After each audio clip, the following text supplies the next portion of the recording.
Hai teman-teman yang berbahagia, berjumpa kembali dengan saya Dr. Andri, spesialis kedokteran jiwa dari Rumah Sakit Omni Alam Sutra Tangerang. Di kesempatan kali ini, saya ingin menekankan kepada teman-teman, terutama yang memang saat ini masih dalam kondisi pengobatan untuk mengatasi gangguan kecemasannya. Kalau menurut saya, salah satu hal yang bisa kita lakukan adalah dengan tetap memfokuskan pada pengobatan itu sendiri. Mudah-mudahan bisa membantu teman-teman. Nah, mengapa menjadi penting ya? Karena kalau kita berbicara tentang obat, tidak semua orang itu mau berobat. Dan saya pahami itu baik-baik. Saya mengerti banget teman-teman pastinya kepingin kalau bisa tidak berobat dok. Kalau bisa nggak pakai obat. Ya, saya juga pengennya kalau bisa demikian. Kalau bisa pasien saya itu terbantu tanpa obat. Makanya saya seringkali memberikan edukasi lewat media seperti YouTube ini. Tujuannya apa? Tujuannya adalah agar teman-teman itu bisa membantu diri teman-teman menjadi jauh lebih baik tanpa memerlukan pengobatan. Tapi apakah pengobatan untuk terapi cemas itu tidak boleh? Boleh banget, ya. Walaupun kita harus tetap pada kondisi rasional kita. Caranya bagaimana, Dok? Caranya adalah teman-teman jangan terlalu bergantung dengan obat. Seolah-olah ini obat yang paling bisa membuat kita nyaman. Atau obat inilah yang paling bisa membuat kita lebih stabil. Ya, kenapa saya bilang begitu? Karena ketika kita selalu menggantungkan diri kepada obat-obatan, maka kita jadinya lupa berlatih. Berlatih dengan baik dalam diri kita. Kita menjadi akhirnya tidak lagi mau melatih menjadi lebih stabil. Kita tidak mau melatih meditasi. Kita tidak mau melatih berupaya relaksasi. Jadi obat itu malah menjadikan kita jauh dari latihan. Ini yang nggak boleh. Tapi kalau misalnya obat itu diminum selama 2-3 bulan atau mungkin 6-9 bulan untuk kasus yang lebih berat, bilang kepada diri kita, katakan kepada diri kita bahwa saya akan membantu diri saya lebih baik, tapi dengan pengobatan ini mudah-mudahan dia bisa lebih segera. Nah, tapi ada yang pertanyaan, dok, ini kenapa saya udah bertahun-tahun makan obat? Kalau saya balik bertanya, apa yang membuat Anda makan obat bertahun-tahun? Pastinya ada sesuatu strategi yang mungkin agak berbeda setiap dokter.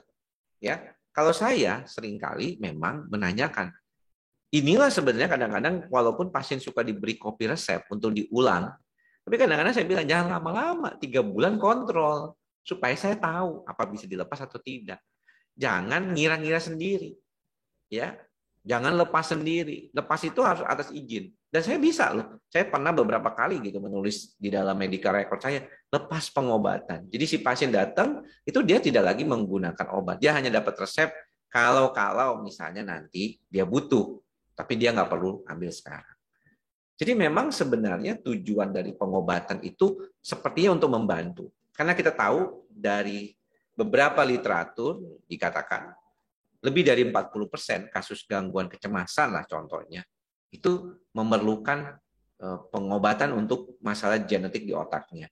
Jadi ada problem di dalam sistem saraf pusatnya itu yang terganggu, yang mudah terganggu karena dia ini memang faktornya bawaan.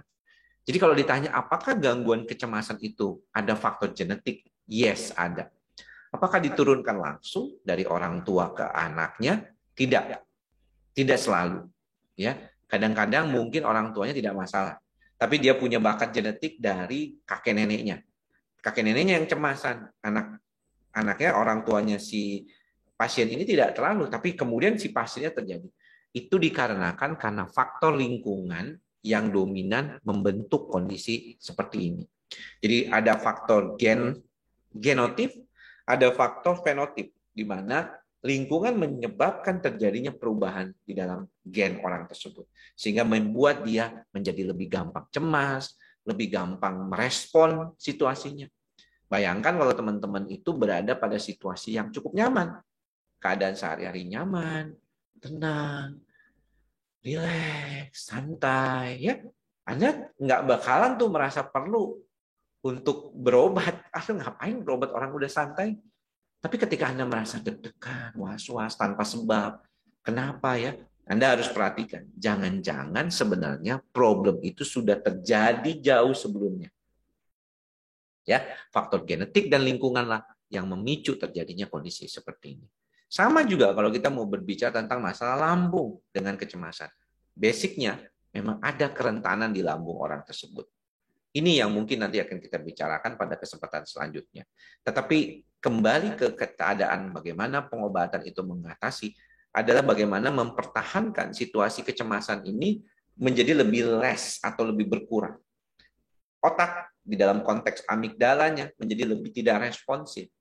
Sehingga si hipokampus di dalam hal ini yang untuk meredam supaya si amigdalanya menjadi lebih baik, itu menjadi lebih bagus lagi.